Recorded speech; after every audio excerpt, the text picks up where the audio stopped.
More horror things found in old Hollywood celebrity death certificates. That will shock you. They dazzled the world with fame, fortune, and flawless faces, but what their death certificates revealed will send chills down your spine. Behind the velvet curtains of old Hollywood were horrifying secrets the studios never wanted you to know.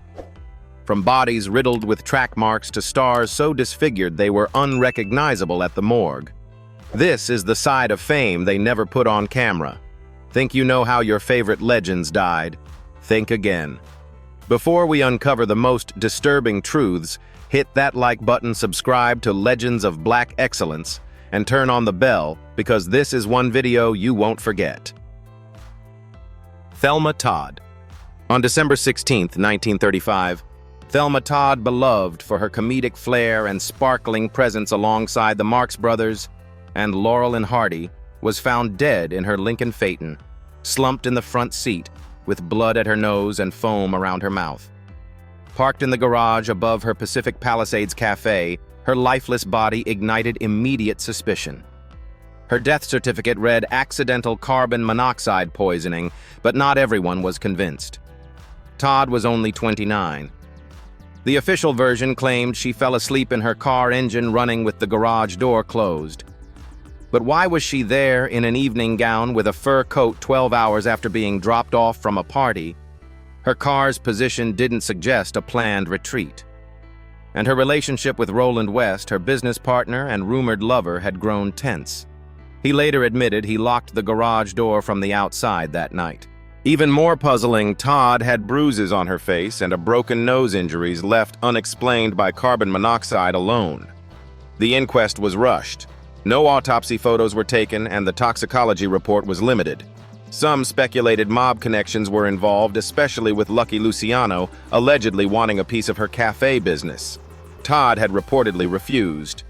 Though a coroner's jury ruled it accidental, many believed foul play was covered up to protect powerful men and Hollywood's image. No one was charged. The media dubbed her the ice cream blonde, but behind the charm was a woman fighting for control of her career and independence. Thelma Todd's death certificate might list accident, but the unexplained bruises, broken promises, and unanswered questions remain frozen in time, just like the garage where her life was quietly extinguished. Marlene Dietrich died on May 6, 1992 at the age of 90 in her Paris apartment. Her death certificate listed renal failure, but the slow-motion tragedy behind her passing was not just medical, it was deeply psychological. For the last 12 years of her life, Dietrich lived in near-total seclusion, barricaded in a darkened apartment, curtains drawn, tight phone lines managed by assistants. The woman who once defined screen allure died far from the spotlight, imprisoned by vanity, injury, and pride. Once the icon of androgynous sexuality and cinematic power, Dietrich had spent decades controlling every detail of her image. But in 1975, after falling off stage during a performance in Sydney, she suffered a leg injury that would mark the beginning of her long retreat from public life. Embarrassed by the frailty age had introduced, she refused to be seen in a wheelchair or without perfect makeup. As her body deteriorated, so did her mental state. She allegedly drank heavily and relied on morphine to dull the pain. Friends who tried to visit were often turned away. When she finally died, the official word was simple organ failure. But those who knew her said she had died of heartbreak over beauty, lost fame, faded, and the mirrors she no longer dared to face. Dietrich's death certificate recorded the physical facts, but it omitted the suffocating fear of being forgotten, the slow unraveling of a goddess in exile. Her body failed, but it was isolation and illusion that truly killed her. Howard Hughes. Howard Hughes died on April 5, 1976, aboard a private jet en route to Houston. His death certificate listed kidney failure, but the true horror was far more grotesque. When doctors examined his emaciated 90-pound frame, they barely recognized the man who once ruled Hollywood aviation and American business. His fingernails were curled inches long like talons. His hair was matted and unwashed. Needle marks covered his arms. He wasn't just dead, he had been decomposing while still alive.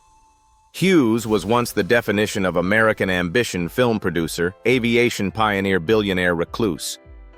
But after surviving multiple near-fatal plane crashes, he spiraled into obsessive-compulsive disorder, paranoia, and severe addiction to codeine and painkillers.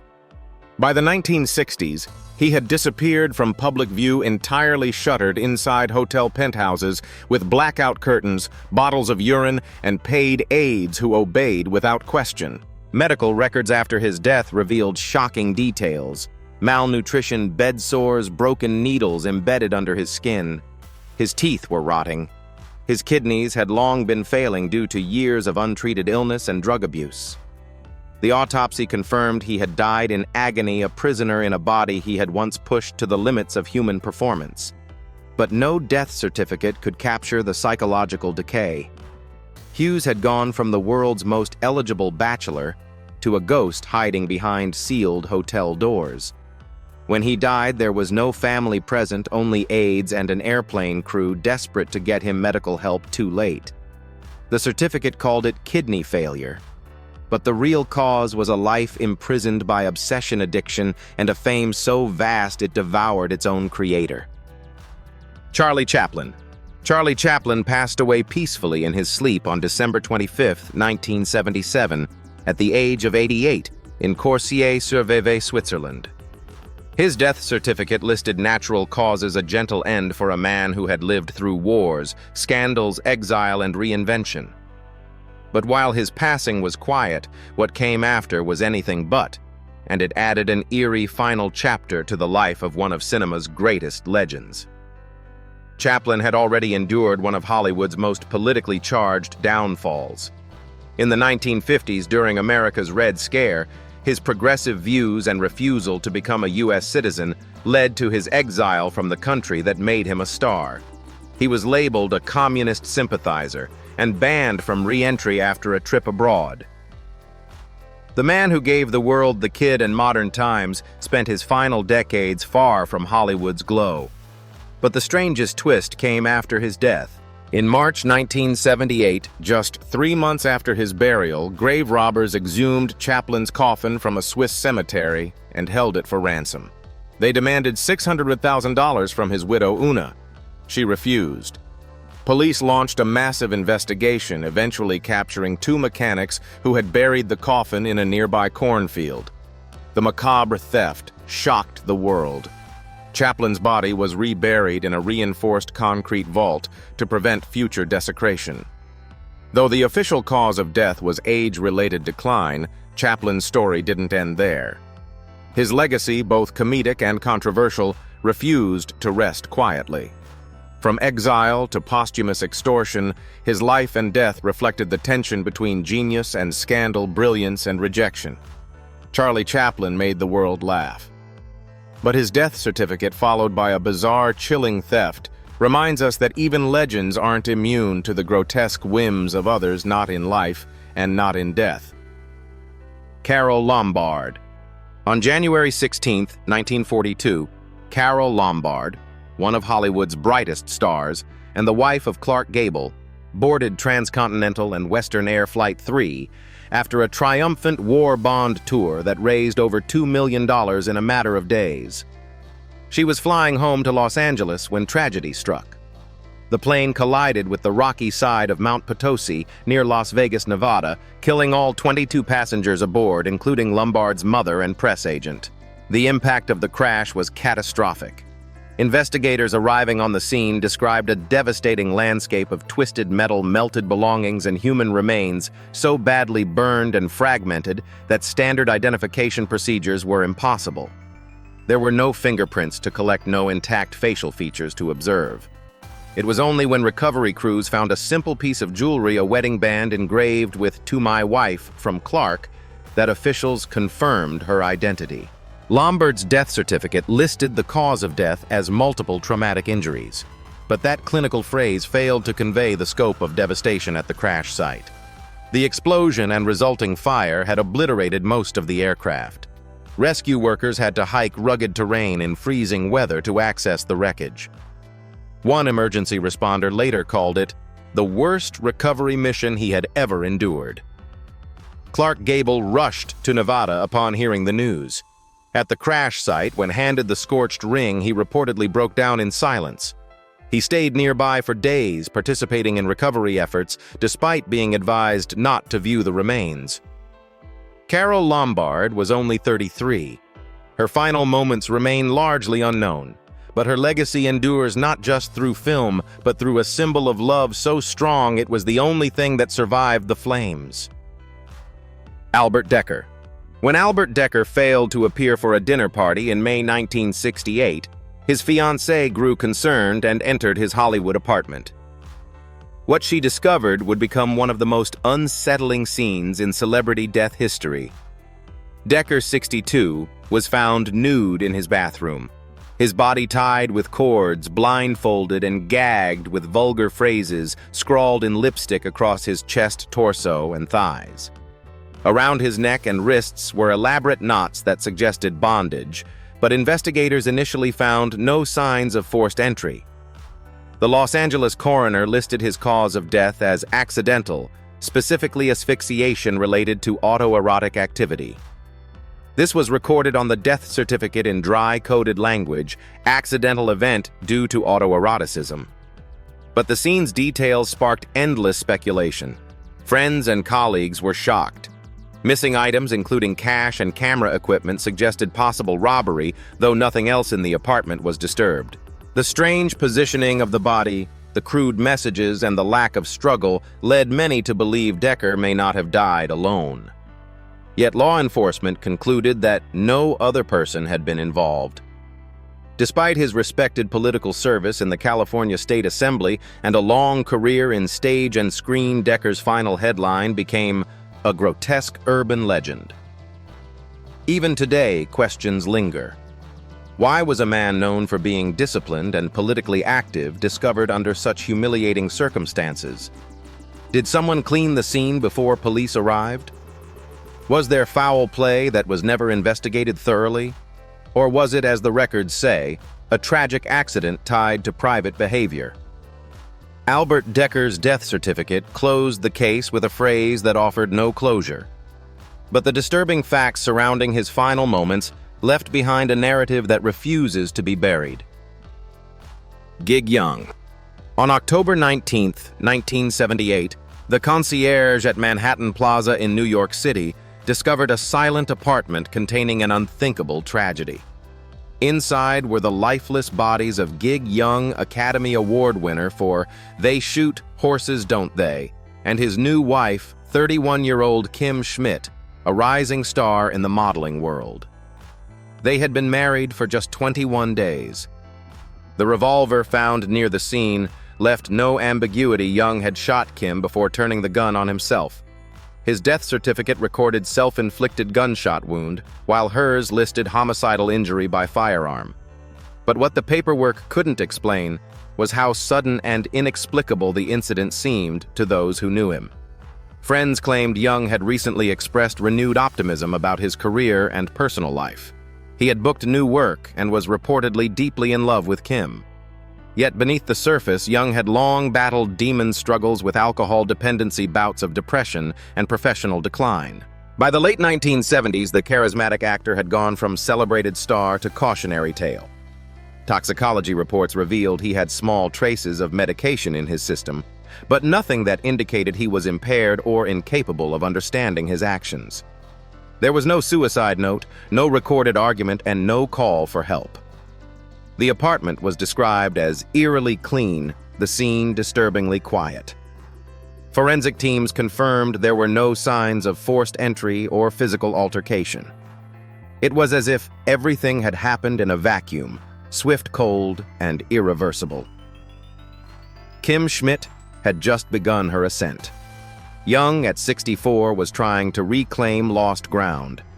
Their deaths not only stunned Hollywood, but also left a haunting absence of answers.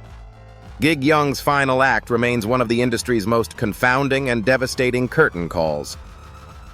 Lupe Velez. Fiery, fearless, and famous across 2 continents, Lupe Velez embodied passion both on and off screen. But on December 13, 1944, her vibrant life ended in a way that still baffles historians and fans alike. Her death certificate cited seconal poisoning, self-administered, classifying the event as suicide. Yet the actual discovery scene contrasted dramatically with the version Velez appeared to have planned. According to friends and investigators, Lupe carefully arranged flowers in her bedroom, put on silk pajamas, and set the stage for a dignified departure. She had recently learned she was pregnant, allegedly, by struggling Austrian actor Harold Ramonde, and fearing public disgrace, decided to end her life. She reportedly wrote a farewell note wishing well to loved ones, expressing no anger or regret. But the LAPD found her not in bed, but collapsed in the bathroom, her body sprawled on the floor, not the serene image she had orchestrated. Autopsy findings showed signs of vomiting, suggesting the barbiturates didn't work as swiftly as she had hoped. Some believe she panicked, rushed to the bathroom, and died while attempting to get help or simply breathe. Rumors spiraled in tabloids, with one notorious but unverified account suggesting she drowned in a toilet, a story the coroner's office later dismissed as both false and malicious. Still, the truth remained complicated. While her career had cooled in Hollywood, Velez was still working in Mexican cinema and had future projects scheduled. Friends said she had been in high spirits just days before her death. At only 36, Lupe Velez's life ended in contradiction. Public success, private despair, and a death scene that refused to follow the script. Her death certificate stated the means, but the chaos of those final moments told a story far less tidy and far more tragic. Charles Boyer. On August 26, 1978, legendary French actor Charles Boyer died from an intentional overdose of barbiturates at his Phoenix, Arizona residence. The death certificate noted suicide by ingestion of seconal. Yet the haunting context behind his decision lay not in fame, but in heartbreak. Just 2 days earlier, Boyer had lost his wife of 44 years British actress Pat Patterson to cancer. For decades, the couple had been regarded as one of Hollywood's rare, enduring love stories. Unlike so many Golden Age marriages destroyed by ego or infidelity, theirs appeared built on mutual respect and unwavering devotion. As Pat's health deteriorated, friends noticed Boyer withdrawing emotionally, his usual joie de vivre replaced with quiet despair. After her passing, Boyer secluded himself in a private room of their Arizona home. According to police reports, he left no note, no instructions, only a neatly arranged bottle of pills and his wedding photo placed nearby. He was 78 in decent health and had no known terminal illness. His choice stunned those who believed he might still have years left to honor her memory. Though some speculated that Boyer and Pat had entered a suicide pact, others disagreed. Pat's doctors had suggested she had weeks, possibly months, left to live. Boyer's decision, therefore, may have come from overwhelming grief rather than any prearranged agreement. Their son Michael had tragically died by suicide 2 decades earlier, compounding the family's legacy of sorrow. In the end, Boyer's death certificate captured the act, but not the aching silence of a man who had just lost the person he'd loved for nearly half a century. His films remain celebrated, but his final scene, scripted not by Hollywood, but by grief, remains one of old Hollywood's quietest, most somber goodbyes. Peg Entwistle. Peg Entwistle's name might have faded into obscurity if not for the tragic decision she made on the night of September 16, 1932. At only 24 years old, the British-born stage actress became one of Hollywood's most haunting cautionary tales. Her death certificate officially recorded the cause as multiple fractures and internal injuries due to fall from height suicide. Entwistle had climbed to the top of the H in the massive Hollywoodland sign overlooking Los Angeles. Under the cover of night, she plunged 50 feet down the slope, her body discovered days later by a hiker. Alongside her remains was a single shoe, a purse, and a handwritten note that read, "I am afraid I am a coward. I am sorry for everything. If I had done this long ago, it would have saved a lot of pain." The image of her lifeless body at the base of the iconic sign quickly made headlines, becoming a symbol of broken dreams. Ironically, just one day after her death, a letter arrived at her uncle's home, offering her the lead role in an upcoming RKO film about a woman driven to suicide. The studio, unaware of her fate, had finally responded to her talent, but too late. Peg had moved to Los Angeles only a few years earlier, riding the success of her Broadway acclaim. But film roles were scarce and the transition to screen was unkind. Rejected alone and disheartened, she seemingly saw no way forward. To this day, some locals claim to see her ghost walking near the sign, still in 1930s attire, with a wistful gaze. But beyond urban legends, Peg Entwistle's real legacy lies in the cruel irony of her fate. Her big break arrived the morning after she gave up hope. Paul Byrne. On September 5, 1932, film executive Paul Byrne, husband of screen siren Jean Harlow, was discovered dead in their Beverly Hills home from a gunshot wound to the head. A note lay nearby, cryptic and troubling. Dearest. Dear. Unfortunately, this is the only way to make good the frightful wrong I have done you. The death certificate classified it as a self-inflicted gunshot wound. But nearly a century later, few believe the official story. Byrne, a respected MGM producer, had married Harlow just 2 months earlier. Publicly, their union was seen as glamorous. Privately, whispers suggested sexual dysfunction and secrets Byrne was desperate to keep. MGM studio head Louis B. Mayer reportedly sent fixer Howard Strickling and security chief Eddie Mannix to the scene before police arrived, possibly to remove or rearrange evidence. The coroner's inquest was suspiciously brief. There was no trace of gunpowder on Byrne's hands. No autopsy was conducted. Even more alarming, 2 days later, a woman named Dorothy Millette, rumored to be Byrne's common-law wife, drowned herself in the Sacramento River after checking out of a hotel. She had been mentally unwell, but some speculated she killed Byrne in a fit of jealousy and fled. Hollywood closed ranks.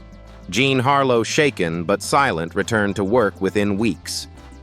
MGM's damage control team spun the narrative tightly, and the case was declared closed.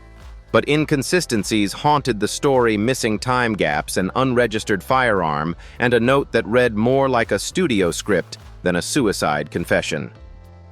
Paul Byrne's death certificate may say suicide, but the shadows surrounding his final moments suggest something else. Whether it was a lover's revenge, an act of desperation, or a studio cover-up, one thing is certain: the truth behind Byrne's death was buried long before his body. Dorothy Kilgallen.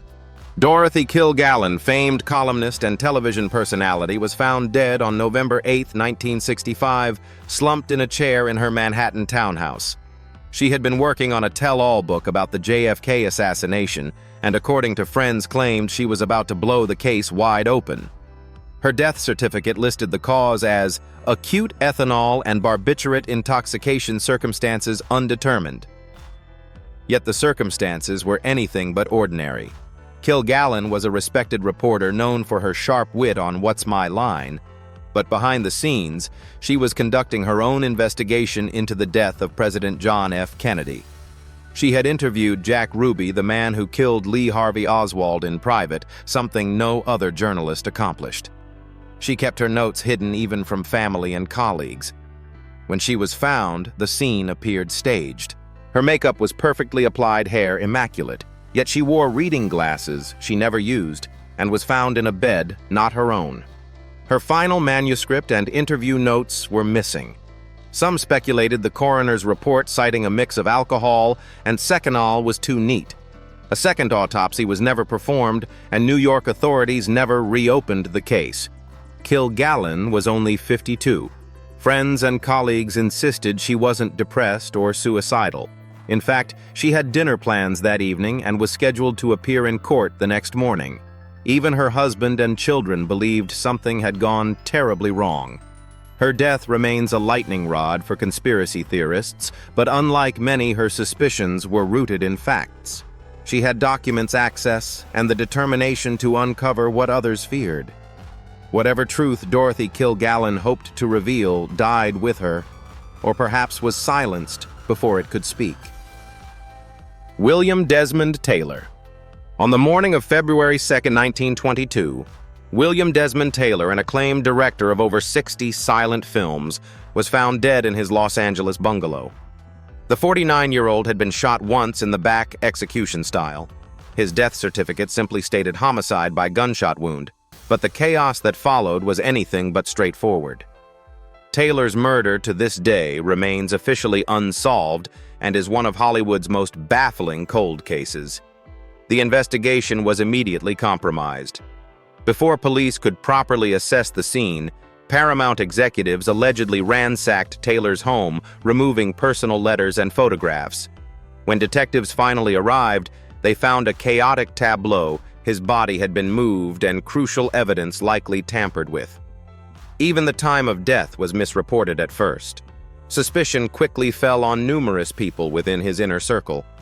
There was Mary Miles Minter, a teen star madly in love with the much older Taylor. Her mother, Charlotte Shelby, a controlling figure rumored to own a rare pistol matching the murder weapon, was also implicated. Then there were rumors about Taylor's secret past. He had abandoned a wife and child in New York and changed his name upon arriving in California. The autopsy confirmed a single bullet to the back, likely fired at close range. No sign of robbery, no forced entry, no witnesses.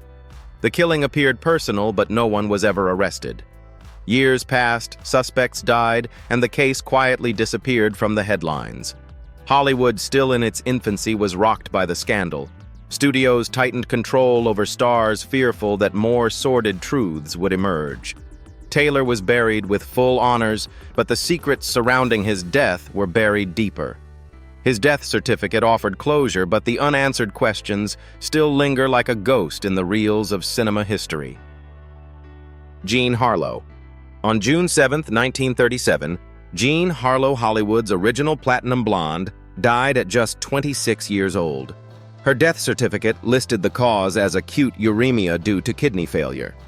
But that sterile phrasing hides a story of avoidable tragedy and religious interference. What began as fatigue and bloating quickly devolved into catastrophic organ failure, accelerated, some believe, by her mother's refusal to allow timely medical treatment. Harlow first fell ill while filming Saratoga. She experienced severe back pain, facial swelling, and trouble breathing.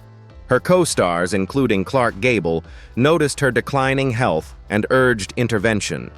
Studio doctors initially diagnosed it as influenza or gallbladder issues, but her condition rapidly worsened. By the time she was hospitalized, her kidneys had essentially shut down. What makes Harlow's death especially horrifying is the delay in seeking proper care. Her mother, a devout Christian Scientist, reportedly resisted hospitalization and insisted on spiritual healing. This reluctance meant crucial early signs of kidney damage were ignored.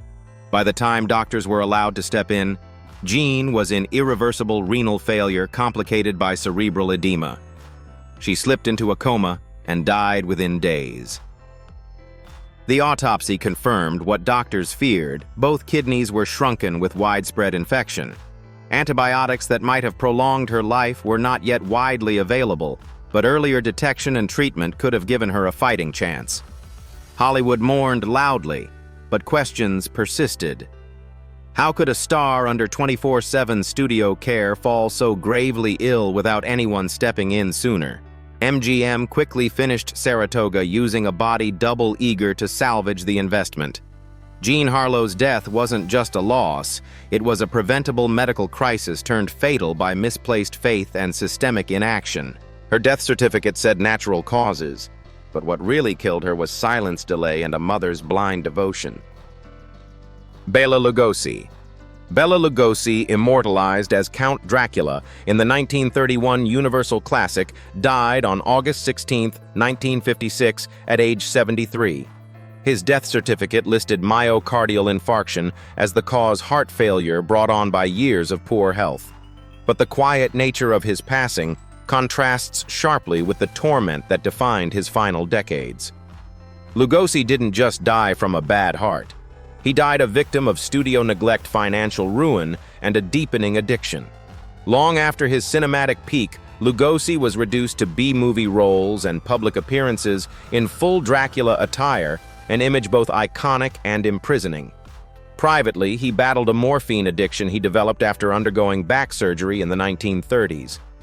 In 1955, just a year before his death, Lugosi became the first major star to enter drug rehab publicly, bravely checking himself into the Los Angeles County General Hospital. Newspapers across America splashed headlines about Dracula in detox.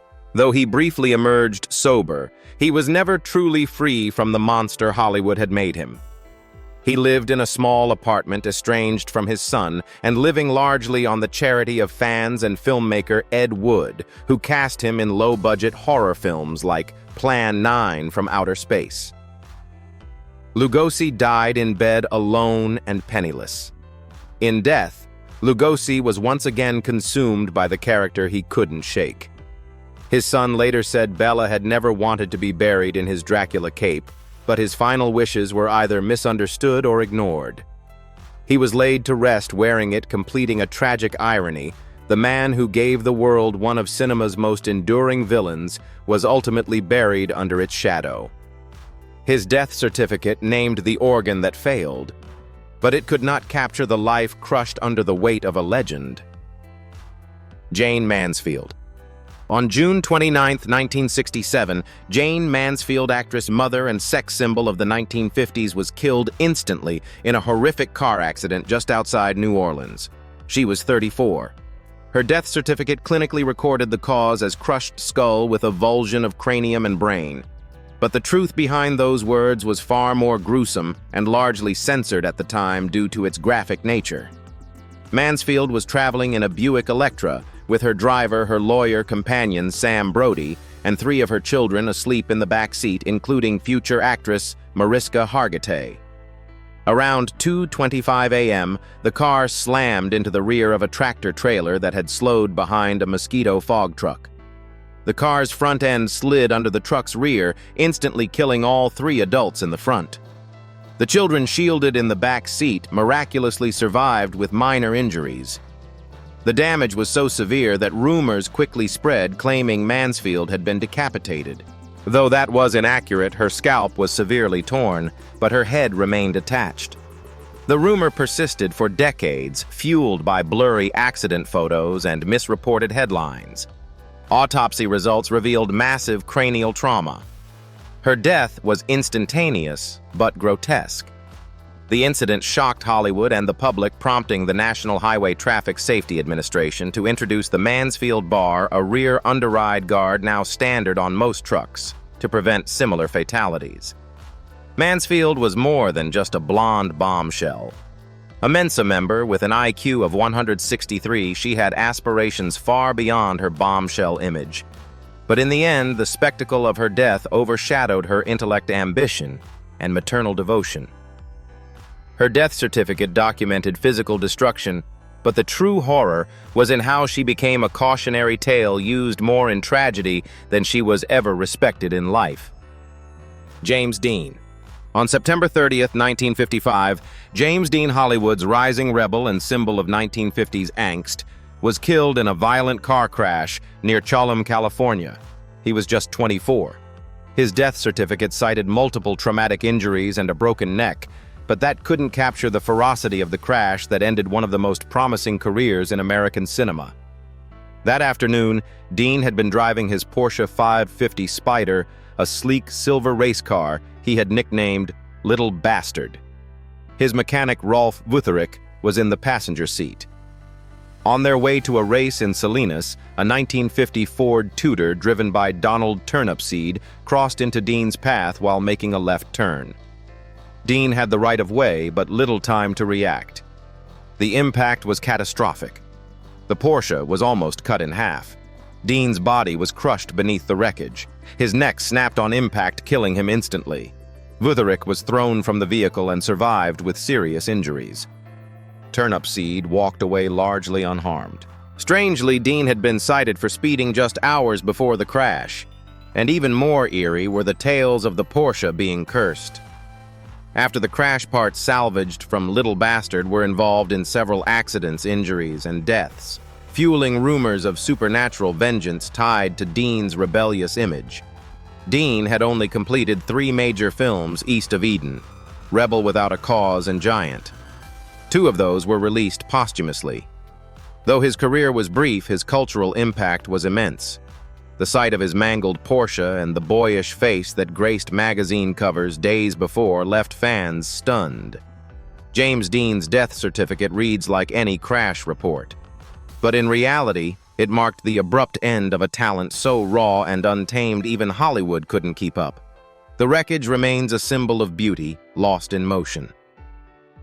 Marilyn Monroe. On August 5, 1962, Marilyn Monroe was found dead in her Brentwood home, nude in bed, phone in hand, surrounded by bottles of pills. Her death certificate listed the cause as acute barbiturate poisoning, probable suicide. But the word probable has haunted her legacy ever since. Was it suicide, an accidental overdose, or something far more sinister? Monroe was only 36, and arguably still the most famous woman on the planet. Her death came at a turbulent time. She had been fired from her latest film. Her romantic links to President John F. Kennedy and his brother Robert were fueling tabloid frenzy, and she was allegedly threatening to go public with secrets. Some close to her claimed she felt used, discarded, and manipulated by powerful men and studios alike. Toxicology reports showed her blood contained 8 mg% of chloral hydrate and 4.5 mg% of Nembutal levels, considered more than enough to be fatal. However, no water or pill residue was found in her stomach, raising suspicions about how the drugs entered her system.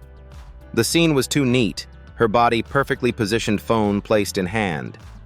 Paramedics and police found it odd. Conspiracy theories flourished. Some suggested the Kennedys had her silenced to prevent leaks. Others accused the FBI or the mob. There were even claims of rectal barbiturate administration, pointing toward a staged scene. Despite the questions, the official verdict stood suicide due to depression. In her final months, Monroe had shown signs of emotional fragility, but also bursts of hope, reconciling with studios, reconnecting with friends. Her death felt abrupt, shocking, and incomplete. No note was ever found. Monroe's death certificate offers a finality the public never accepted. Behind the glamour, she was a woman trapped by fame, betrayal, and loneliness. Whether her end was chosen or orchestrated remains one of Hollywood's most enduring enigmas. Natalie Wood. On November 29, 1981, Natalie Wood, Oscar-nominated actress and beloved screen icon, was found floating face down near Catalina Island, California. She was just 43. Her death certificate initially listed the cause as accidental drowning, but decades later the case was reopened, and in 2012, the cause was amended to drowning and other undetermined factors. That change reflected what many already suspected: her death was never fully understood. Wood had spent Thanksgiving weekend aboard the yacht Splendor with her husband, actor Robert Wagner, co-star Christopher Walken, and the boat's captain, Dennis DeVerne. Tensions were reportedly high. Alcohol was flowing. A jealous argument between Wagner and Walken allegedly erupted over Wood's attention and career. That night, Wood disappeared. The next morning, her body was discovered nearly a mile from the boat, wearing a flannel nightgown and down jacket. Official reports said she had tried to secure a dinghy that was banging against the yacht, slipped, and fell into the cold water. But bruises were found on her arms and legs. Some were fresh. There was a scrape on her cheek. The dinghy was later found beached nearby, its engine off. Over time, Davern changed his story. He claimed Wagner delayed calling for help. Rumors of domestic disputes resurfaced, and in 2018, Wagner was named a person of interest, though never charged. Wood, who began acting at age 4, had always harbored a fear of deep water. Her drowning on a calm night with others aboard struck many as too convenient, too silent. Her revised death certificate admits what her fans long feared: there's more to the story than a tragic misstep. Natalie Wood died surrounded by stars, but with no one willing or able to explain why she never made it back to shore. Judy Garland. On June 22, 1969, Judy Garland, Hollywood's once-in-a-generation talent and eternal Dorothy of The Wizard of Oz, was found lifeless in the bathroom of her London home. She was just 47. Her death certificate recorded the cause as barbiturate poisoning accidental, but the sad truth is that Garland had been dying slowly for years, devoured by addiction, exhaustion, and a studio system that stole her childhood. Garland had taken 10 Seconal tablets over a short period, enough to shut down her respiratory system. There was no evidence of a suicide note, and the coroner determined there was no intent to die. Yet few believed her death was truly accidental. Garland had lived in a spiral of self-medication fame and financial disaster. At the time of her death, she was nearly broke despite a career that spanned 4 decades. The tragedy wasn't sudden. MGM had fed her pills from adolescence to manage her weight and energy. Sleep aids at night, stimulants during the day. The girl with the ruby slippers grew up in a fog of amphetamines, diet pills, and expectations. Multiple hospitalizations, nervous breakdowns, and suicide attempts followed. By the 1960s, she was performing in nightclubs, often frail, sometimes brilliant, sometimes barely coherent. Her final days were marked by instability. She had just married her 5th husband, Mickey Deans, weeks earlier. But even he admitted she was spiraling. On the morning she died, she was alone. Doors locked, body collapsed, the echoes of a lifetime of applause fading in the silence. The autopsy noted liver damage, poor nutrition, and long-term drug abuse. Her voice had once electrified the world. Now it was gone. Judy Garland's death certificate closed a chapter, but not the wounds. She was the price of fame, written in fading technicolor, too bright, too young, and too used by the system that built her. Bob Crane. On June 29, 1978, Bob Crane, best known for his charming lead role in Hogan's Heroes, was found bludgeoned to death in his Scottsdale, Arizona apartment. He was 49. The death certificate cited blunt force trauma to the head, homicide, and the circumstances surrounding his murder were as disturbing as they were unresolved. What emerged in the investigation wasn't just a killing, it was a dark descent into a private world of obsession, sex addiction, and videotaped liaisons. Crane was discovered in his bed, a tripod's electrical cord tangled nearby. His skull was crushed, blood splattered across the walls. There were no signs of forced entry. At the time, he was performing in a dinner theater production, living modestly after his fame had faded. But what shocked investigators most wasn't the brutality, it was the secret life they uncovered in the aftermath. Crane had been filming his sexual encounters with dozens of women, many without their consent. His closest associate in these exploits was John Henry Carpenter, a video equipment salesman Crane had met during his post-TV years. Carpenter often arranged the encounters and was allegedly with Crane the night before the murder. Though arrested in 1992, Carpenter was ultimately acquitted, and no one else was ever charged. The crime scene was botched. Evidence was poorly preserved, and the murder weapon was never found. Blood matching Crane's was found in Carpenter's car, but DNA testing was decades away. When it finally became available, the degraded samples were inconclusive. Crane's death certificate may call it homicide, but the real horror lies in the unresolved mess, the duality of public persona versus private compulsion, and a case that law enforcement never conclusively solved. His sitcom fame made America laugh, but in death, Bob Crane became one of Hollywood's darkest, most perplexing cautionary tales. Sharon Tate. On August 9, 1969, Sharon Tate, actress, model, and pregnant wife of director Roman Polanski, was savagely murdered at age 26. Her death certificate cited multiple stab wounds, homicide. But those cold words can't convey the unimaginable horror of that night. Tate was 8.5 months pregnant when members of the Manson family cult broke into her Los Angeles home and slaughtered everyone inside. Tate had hosted a small gathering at her rented Benedict Canyon house. Around midnight, 4 cult members, Tex Watson, Susan Atkins, Patricia Krenwinkel, and Linda Kasabian, entered the property. In a frenzy of violence driven by Charles Manson's apocalyptic delusions, they butchered 5 people. Tate, her unborn child, hairstylist Jay Sebring, coffee heir Abigail Folger, Wojciech Frykowski, and Stephen Parent. Tate reportedly pleaded for her life and that of her baby. Instead, she was stabbed 16 times. Her blood was used to scrawl the word pig on the front door. The brutality shocked the nation and shattered Hollywood's illusion of glamour and safety. Her autopsy confirmed the overwhelming trauma. The coroner described her injuries in chilling detail: stab wounds to the chest, back, and neck, many fatal on their own. Her baby boy, to be named Paul Richard Polanski, died with her. The Manson murders marked the symbolic end of 1960s innocence. Sharon Tate wasn't just another victim, she became the embodiment of pure, senseless evil crashing into Hollywood's golden image. Though her killers were eventually caught and sentenced, Tate's legacy remains scarred by what could have been. Her promising career, her family's future, her life all wiped out in one grotesque night of madness. Her death certificate lists homicide. But Sharon Tate's end wasn't just criminal, it was nightmarish, ritualistic, and unforgettable. Clark Gable.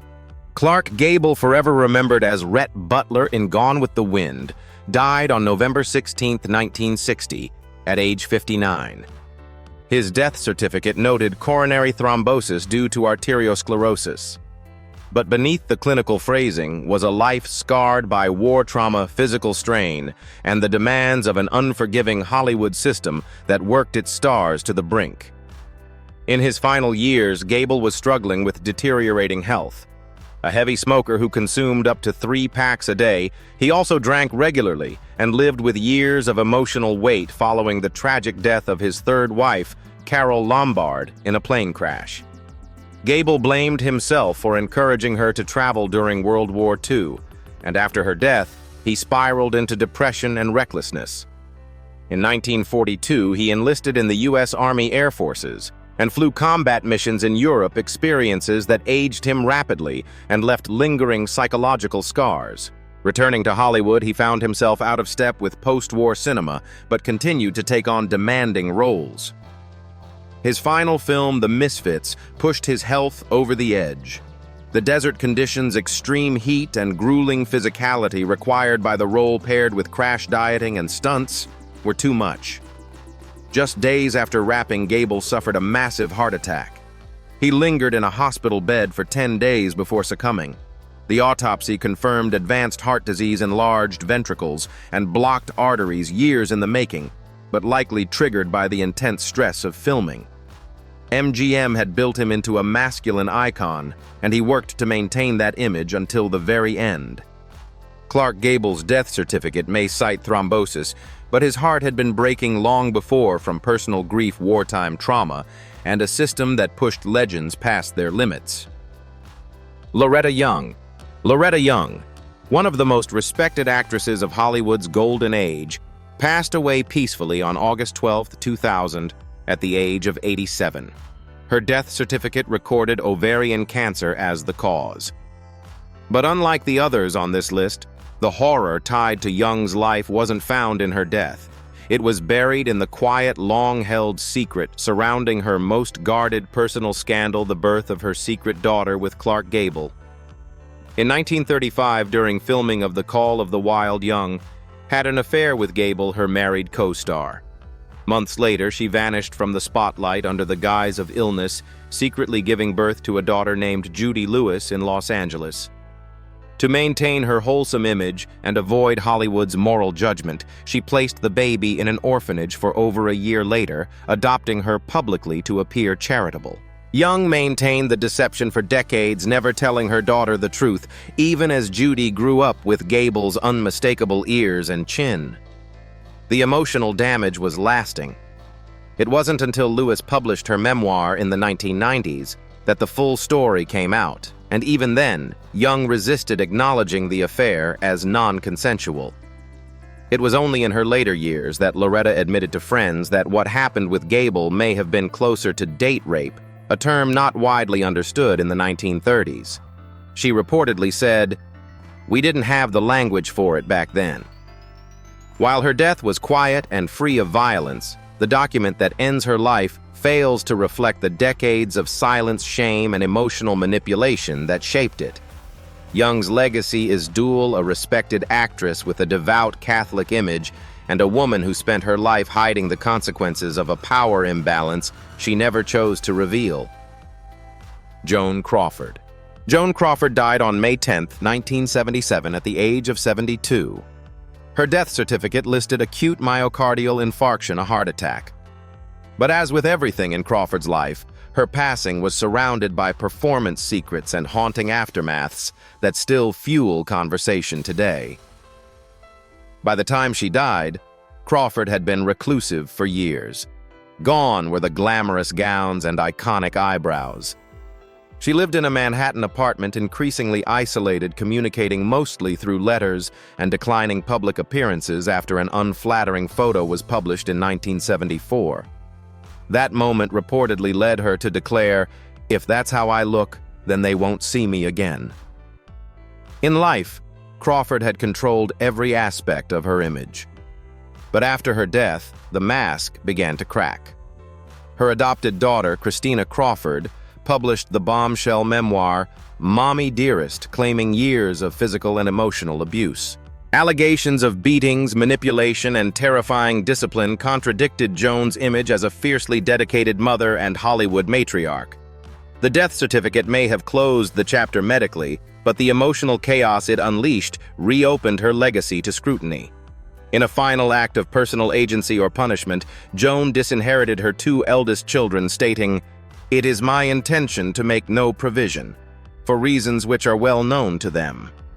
Though many who knew Crawford defended her, the portrait painted posthumously was chilling. Her death revealed not just a body silenced by age, but a woman who had spent a lifetime building a legend, one that may have crushed the lives around her in the process.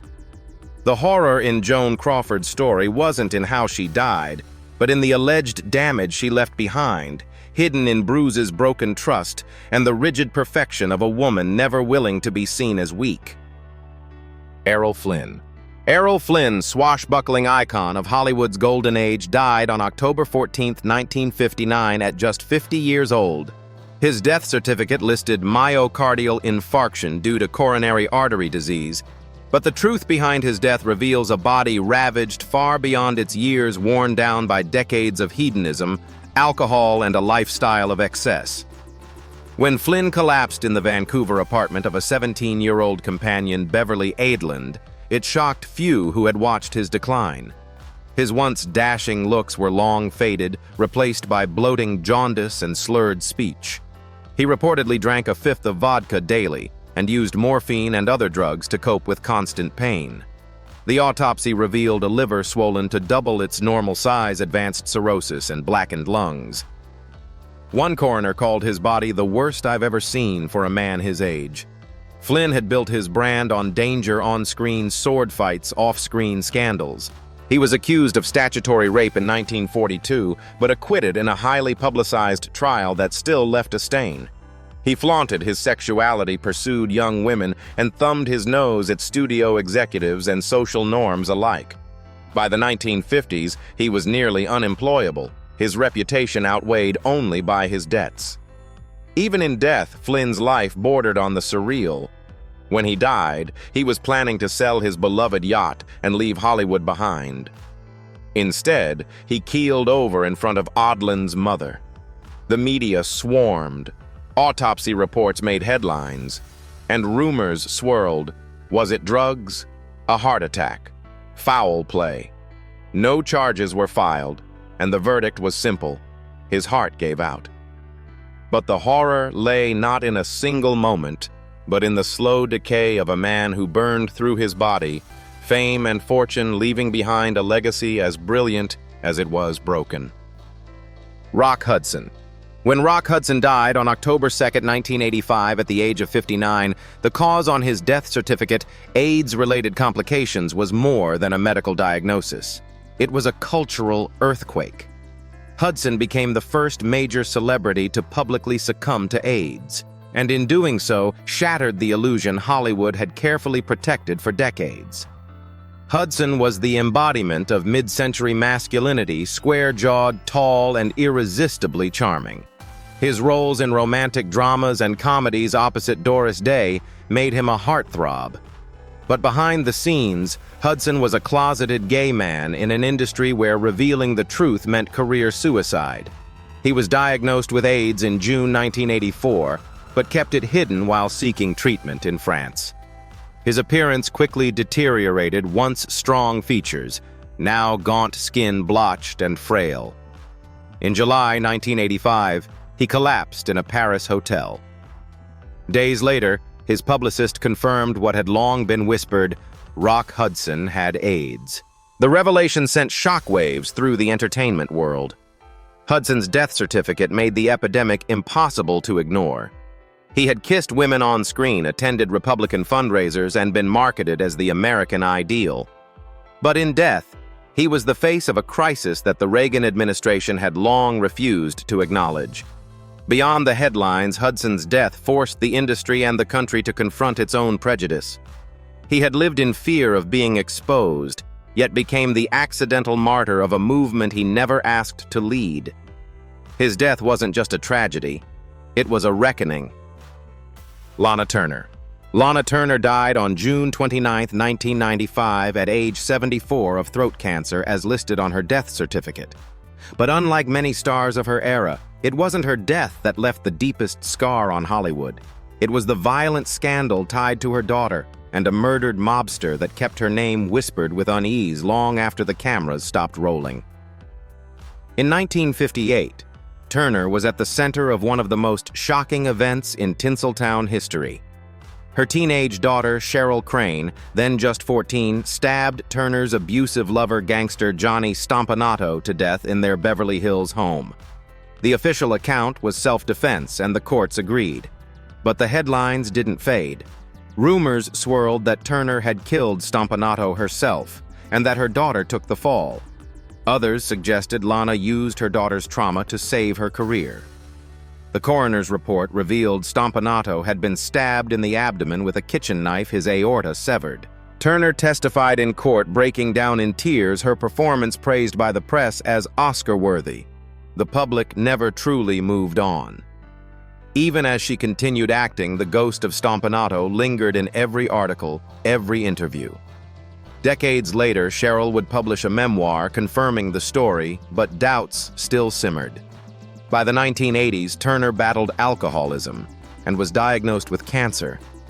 She fought the disease for several years, undergoing surgery and radiation. In her final years, she faded from the spotlight, living quietly in Los Angeles. Though her death certificate said cancer, the real poison, may have been a lifetime of secret survival and one night of blood that changed everything. In the end, Lana Turner didn't just live a Hollywood life, she lived a film noir frame by frame from start to finish. Elizabeth Short. Elizabeth Short's death certificate, dated January 15, 1947, lists the cause as hemorrhage and shock due to concussion of the brain and lacerations of the face. But those sterile words fail to capture the unimaginable brutality of one of Hollywood's most infamous unsolved murders. To the world, she's remembered by the nickname the press gave her, the Black Dahlia, a title as haunting as her mutilated body. Short was just 22 years old when her body was found in a vacant lot in Los Angeles, severed at the waist, drained of blood, and posed with a grotesque precision that stunned investigators. Her mouth had been cut from ear to ear in a Glasgow smile, her face frozen in terror. There were signs of torture, cigarette burns, bruises, deep lacerations. Yet despite the horror, no defensive wounds were found, suggesting she was bound and unconscious for much of it. The autopsy revealed a chilling level of surgical skill. Her body had been washed and carefully dissected, leading many to believe her killer had medical training. But beyond the clinical findings was a personal tragedy. Short had come to Los Angeles hoping to be an actress. Instead, she lived on the margins, couch-surfing, dating servicemen, and chasing dreams that would never come true. The media transformed her into a femme fatale, a dangerous beauty. In reality, she was a young, lonely woman trying to survive in a city that chews people up. Her murder launched one of the largest investigations in LAPD history, involving over 150 suspects, yet it remains officially unsolved. Elizabeth Short's death certificate closed her life with a list of injuries. But the true horror lies in the dehumanization by her killer, by the tabloids, and by a city that turned her suffering into spectacle. Peter O'Toole. Peter O'Toole died on December 14, 2013, at the age of 81. His death certificate listed natural causes, a vague ending for a man who had defied death more times than anyone thought possible. But the real story lies in the toll that decades of alcoholism, disease, and erratic genius took on a body that somehow kept going long after it should have given out. O'Toole's breakout role in Lawrence of Arabia made him a legend, but off-screen, he was chaotic, reckless, and utterly unrepentant. By his 40s, he had already been diagnosed with pancreatitis and stomach problems so severe that in 1976, he underwent surgery to remove a large portion of his stomach and intestines. For years, rumors swirled that he had died on the operating table. He hadn't. But his body never truly recovered. He continued to drink heavily well into the 1980s, collapsing on stage more than once, and often working while in visible pain. His gaunt frame and haunted eyes in later films weren't the result of makeup. They were the long-term effects of a man living on borrowed time. In private, he suffered from chronic illnesses, including stomach cancer, though he never publicly disclosed his condition. By the end, he was thin, weak, and confined to a hospital bed in London. Still, the press release announcing his death spoke only of natural causes.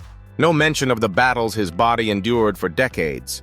No mention of how Hollywood celebrated his brilliance while ignoring the self-destruction that powered it.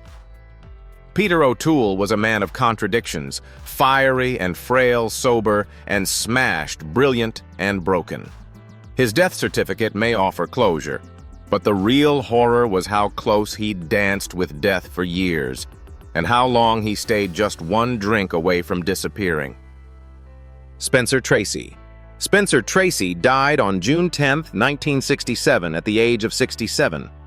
His death certificate cited myocardial infarction, a heart attack brought on by years of heart disease, high blood pressure, and a punishing lifestyle. But the quiet clinical diagnosis doesn't hint at the turmoil Tracy endured both physically and emotionally in a life split between Hollywood excellence and private torment. Tracy was widely regarded as one of the greatest actors of his era, but behind his commanding performances lay a deeply troubled man. He battled alcoholism for most of his life, often going on binges that left him hospitalized or pulled from film sets. At times, his drinking was so bad, directors would shoot around him or reschedule scenes entirely.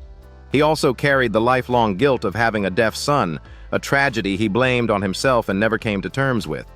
Tracy sought refuge in Catholicism, but remained racked with personal contradictions. Though married, he lived apart from his wife for decades, and had a well-known long-term relationship with Katharine Hepburn. The public never saw them photographed as a couple. Tracy insisted on preserving appearances. By the 1960s, his body was breaking down. Years of alcohol abuse and stress had left his heart enlarged and his kidneys failing. During the filming of Guess Who's Coming to Dinner, he was visibly frail and required constant supervision.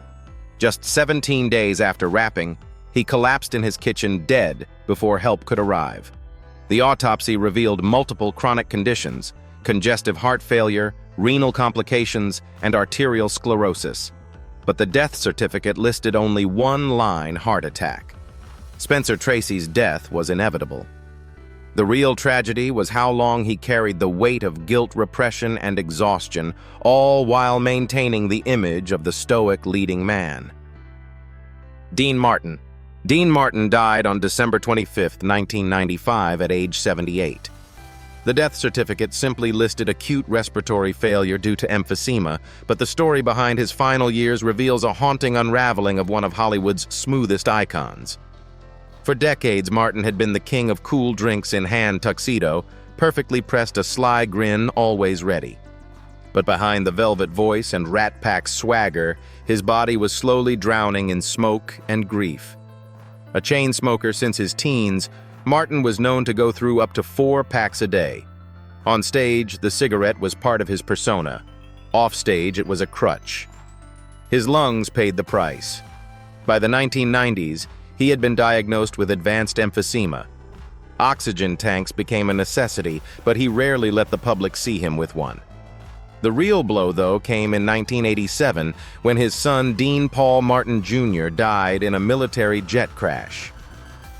Friends said Dean was never the same. He stopped performing regularly, withdrew from the spotlight, and began a slow, emotional, and physical decline. The man who once lit up the Las Vegas Strip now avoided the public altogether. His final years were marked by frequent hospitalizations, weight loss, and constant pain. Yet Martin refused aggressive treatment. He reportedly told doctors he was ready to go and declined surgery that might have prolonged his life. On Christmas Day, alone in his Beverly Hills home, he passed away in the early morning hours. There was no grand farewell, no swan song, just the end of a voice that had once defined an era. Dean Martin's death certificate listed respiratory failure, but the deeper cause was a life lived fast, loud, and with far too many ghosts. His lungs failed, yes, but his heart had cracked long before. Marlon Brando. Marlon Brando died on July 1, 2004, at the age of 80. His death certificate listed respiratory failure due to pulmonary fibrosis, but it barely hinted at the sad, chaotic decline of a man once hailed as the greatest actor of all time. By the end, Brando was reclusive, bloated, and plagued by illness, his genius buried beneath layers of bitterness, scandal, and physical collapse. The Brando the world remembered was the smoldering rebel in A Streetcar Named Desire and the brooding patriarch in The Godfather. But in private, his life unraveled spectacularly. He battled obesity at times exceeding 300 pounds and suffered from diabetes, liver disease, and heart problems. He reportedly wore an oxygen tank and required constant care in his final years, living largely in isolation behind the gates of his Mulholland Drive estate. His death certificate lists multiple secondary causes: congestive heart failure, diabetes, and liver cancer. His body, once carved like a Greek statue, was riddled with internal damage from years of poor health and unchecked emotional torment. But it wasn't just illness that haunted Brando, it was grief. His daughter Cheyenne died by suicide in 1995, following the imprisonment of his son Christian for the 1990 shooting of her boyfriend. Brando publicly wept on the witness stand, his godlike image shattered. At his funeral, no public fanfare was allowed, just a quiet cremation. His ashes were scattered partly in Tahiti and partly in Death Valley. That split gesture said it all: a man caught between beauty and desolation. The certificate closed the curtain on Brando's body. But the real horror was how a man who reshaped acting itself slowly rotted behind closed doors, unable or unwilling to save himself. Elizabeth Taylor. Elizabeth Taylor died on March 23, 2011, at the age of 79. Her death certificate listed congestive heart failure, the end of a body long ravaged by surgeries, addiction, and years of both physical and emotional torment. Though Taylor had been a living icon crowned by violet eyes and diamonds, her final years were filled with pain wheelchairs and a hospital bed she rarely left. Unlike many stars, Taylor didn't shy away from her ailments. She had over 30 surgeries in her lifetime, including back operations, skin cancer removal, and a benign brain tumor. She struggled with addiction to painkillers and alcohol, undergoing multiple stints in rehab, an unusual admission in her era. In her later years, she was entirely dependent on a wheelchair and round-the-clock care. What her death certificate doesn't say is that by the end, Taylor was on dialysis battling kidney failure and had suffered a near-fatal case of pneumonia years earlier. Her heart had become enlarged, her bones brittle, But perhaps most chillingly, her team delayed announcing her death until after a private spiritual preparation could be performed, suggesting a quiet fear of what might follow even after death. Despite all this, her funeral held at Forest Lawn reflected her iron will. It began 15 minutes late as per her own instructions. She wanted to be late to her own funeral, her publicist quipped. Classic Liz. The horror wasn't in how she died, but in how much pain she endured for decades under the pressure of perfection. The world saw a goddess wrapped in diamonds. Her death certificate reveals something simpler, more tragic, a woman whose body bore the brutal cost of being a legend. John Belushi. John Belushi died on March 5, 1982, at the age of just 33. His death certificate read acute heroin and cocaine intoxication, but it could have just as easily said death by excess. The comedy world lost a thunderbolt that day, and Hollywood gained one of its most grotesque cautionary tales. At the time of his death, Belushi was staying in Bungalow 3 at the Chateau Marmont, a hotel notorious for debauchery and discretion. His body was discovered by his personal trainer face down, surrounded by drug paraphernalia. Toxicology reports revealed a speedball, a lethal mix of heroin and cocaine, had stopped his heart. But that wasn't the whole story. The woman who had been with him, Kathy Smith, initially fled. Days later, she admitted to injecting him with the fatal dose. She was later charged with involuntary manslaughter and served 15 months in prison. The death certificate may have been brief, but the autopsy report read like a horror script. Swollen organs, collapsed veins, and a heart 3 times the normal weight. Belushi had been spiraling for months. His behavior on set was erratic, and his once vibrant face was puffed and blotchy. Friends like Dan Aykroyd and Robin Williams tried to intervene, but fame, drugs, and unchecked enablers always won. In a cruel twist a few months before he died, Belushi joked on air that he'd be the next big star to die young. It wasn't a punchline, it was prophecy. His death certificate told the world he overdosed, but it didn't list the true causes: Hollywood indifference, toxic fame, and a man too generous in spirit to say no even when it was killing him. Mickey Rourke. Mickey Rourke isn't dead, but if his body could speak, it might tell a story more harrowing than most death certificates. Once a rising matinee idol of the 1980s, Rourke seemed to have it all: looks, talent, and danger. But by the 1990s, he had vanished into the shadows of addiction, physical destruction, and psychological trauma, until even casting directors couldn't recognize the face once destined to be the next Brando. Rourke's spiral was violent and public. Disillusioned with acting, he turned to professional boxing, damaging his face so severely he later underwent multiple reconstructive surgeries. Some procedures were botched, leaving him nearly unrecognizable. His once chiseled jawline became bloated, scarred, and alien. Tabloids mocked his transformation, but the truth behind it was anything but funny. He battled drug addiction, suicidal depression, and an anger so volatile even fellow actors kept their distance. He slept with a gun under his pillow, isolated from Hollywood with only his beloved dogs as companions. When the wrestler revived his career in 2008, the world briefly remembered the man beneath the scars. But the damage was done both inside and out. No death certificate has been issued for Rourke. But in many ways, the Hollywood version of him died long ago, killed not by a single act, but by 1,000 self-inflicted wounds. He walks, talks, and acts, but behind the sunglasses and silk shirts, there's a man who's already buried pieces of himself. He's living proof that sometimes the most horrifying transformations aren't on a coroner's report. They're in plain sight, carved into skin, soul, and silence. Robert Downey Jr. Robert Downey Jr. didn't die, but for most of the 1990s, the world expected his obituary to hit the papers any day. If there had been a death certificate, it might have listed death by addiction arrest and reckless genius. Instead, Downey survived, but not before falling so far that even Hollywood turned its back on him. At the height of his early fame, Downey was heralded as one of the most gifted young actors of his generation. But fame hit hard and early.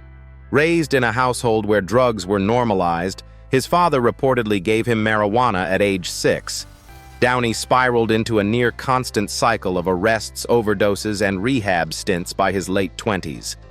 His arrests read like a rap sheet built for tragedy, driving naked through Hollywood, trespassing while high, and repeated probation violations. In 1999, he was sentenced to prison after failing to stay clean. A judge famously told him, "This is your last chance." Downey's public appearances became courtroom photos, mugshots, and yellowed tabloid clippings. The damage was more than legal, it was biological. Downey admitted he couldn't get out of bed without drugs that he'd burned through relationships, trust, and his own identity. If he'd died in 2001, it wouldn't have shocked anyone. And yet he didn't. In a stunning reversal, he got sober, stayed clean, and became Iron Man, turning his comeback into one of the most dramatic in Hollywood history. But that past doesn't vanish. The pain, the addiction, the near-death moments, they haunt every red carpet smile. His death certificate hasn't been signed, but his old self, addicted, jailed, broken, has been buried for good. And the scars of that near end remain like fingerprints from a ghost Hollywood almost lost for good. Charles Laughton. Charles Laughton died on December 15, 1962, at the age of 63. His death certificate listed renal cancer, but what it couldn't document was the quiet, aching sorrow of a man who died not just in pain, but in exile from the very world he once commanded. Laughton was a giant of the screen, a shapeshifter who brought intensity and elegance to roles from The Hunchback of Notre Dame to Mutiny on the Bounty. Yet behind that thunderous voice and fierce intellect was a man riddled with self-loathing, sexual confusion, and a fear of never being truly seen. He lived his life married to actress Elsa Lanchester, but privately struggled with his homosexuality, a truth Hollywood in the 1930s and 40s had no tolerance for. His identity was buried beneath layers of performance propriety and silence. Colleagues admired him. Few truly knew him. The loneliness wore on him, deepening his sense of isolation as his health declined. Laughton began suffering from back pain and fatigue in the early 1960s. Doctors diagnosed him with kidney cancer terminal. He endured intense pain during his final months, reportedly bedridden, and unable to work, a cruel fate for a man whose life was built on movement, dialogue, and presence. Despite decades of success, his final public appearances were marked by discomfort and visible deterioration. When the death certificate was issued, it stated simply, "cancer," as though that could account for the slow, spiritual unraveling that came long before. There was no mention of the lifelong battle to hide who he truly was, or the emotional isolation that fame only magnified.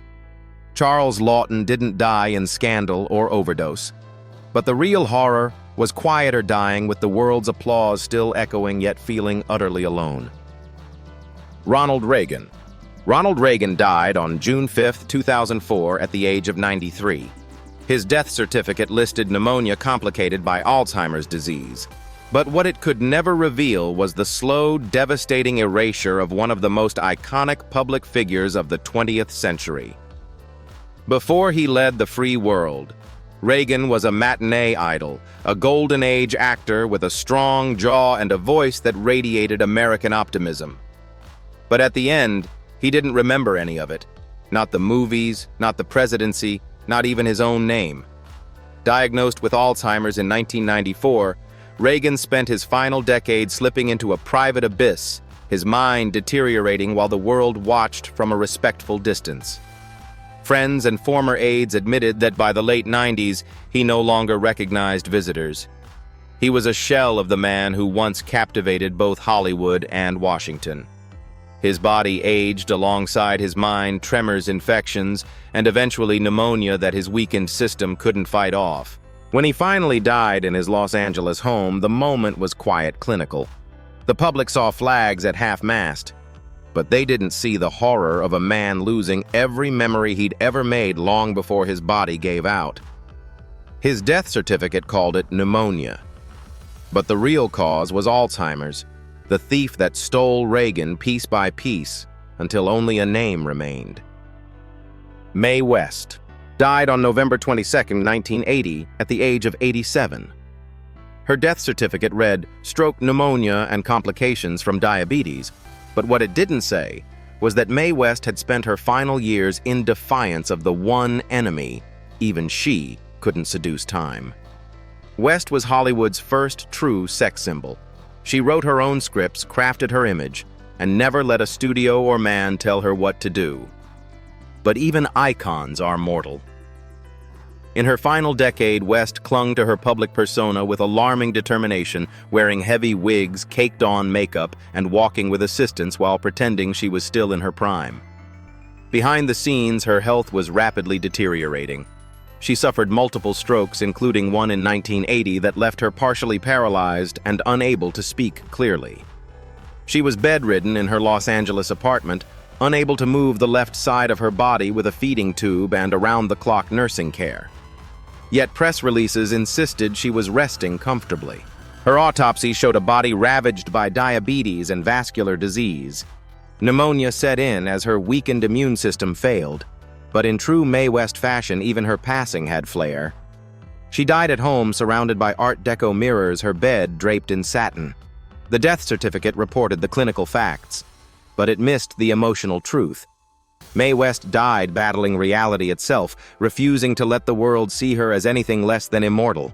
She didn't just pass away, she went down fighting in full makeup as if death had to ask for permission. Peter Sellers died on July 24, 1980 at just 54 years old. The cause on his death certificate was massive heart attack, but that sterile phrase hides a much darker reality.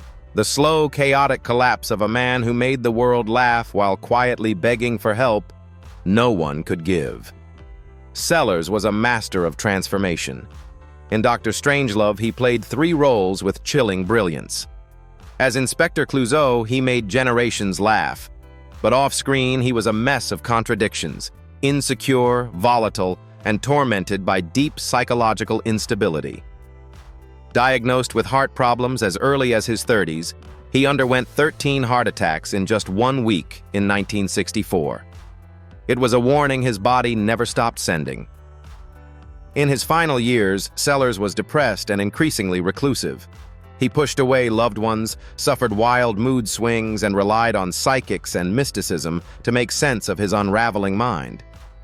Though he remarried in 1977, he was estranged from many in his family. Colleagues described him as sometimes brilliant, often unbearable.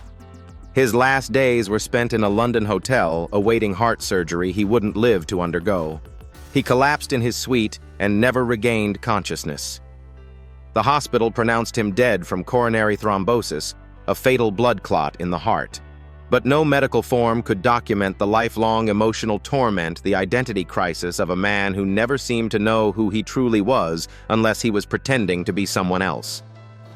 Peter Sellers died from a failed heart, but long before he had already lost his sense of self. Gloria Swanson died on April 4, 1983, at the age of 84. Her death certificate cited heart failure due to a ruptured abdominal aneurysm, but her real story plays out like the last act of Sunset Boulevard, the film that immortalized her as the faded diva Norma Desmond. What many missed was how eerily close that character mirrored her own final chapter. Swanson was once royalty in the silent film era, worshipped, decorated, envied. She reigned through the 1920s, living lavishly and carrying on high-profile affairs with men like Joseph P. Kennedy. But when talkies arrived, her star dimmed. Though she made sporadic comebacks, she was always chasing an era that no longer existed. In her later years, Swanson became reclusive. She fixated on wellness trends, practiced strict dietary regimens, and clung fiercely to her youthful image. She turned down roles that showed her aging. Friends described her as meticulous, theatrical, and increasingly paranoid about illness and obscurity. Despite her fierce self-care, she couldn't stop time. In March 1983, she complained of stomach pain. Doctors discovered an abdominal aortic aneurysm fatal if ruptured. It did just that. She was rushed to a New York hospital but died during surgery. The certificate cited heart failure, but it missed the cruel symbolism.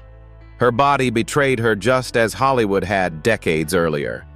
Gloria Swanson didn't die poor or forgotten, but she died as she lived, fighting to preserve a glory the world had long moved on from. She was ready for her close-up. But death, as always, refused to wait for lights or cameras. Hollywood's golden age may be remembered for its glitz and glamour, but these disturbing death details force us to confront the darker truths buried beneath the fame. From hidden addictions to chilling autopsy reports, these legends remind us that not even the brightest stars can escape mortality. What shocked you the most about these revelations? Drop your thoughts in the comments below. We want to hear from you. And if you appreciate honest, unfiltered stories like these, don't forget to like this video, share it with fellow fans, and subscribe to Legends of Black Excellence for more untold Hollywood history.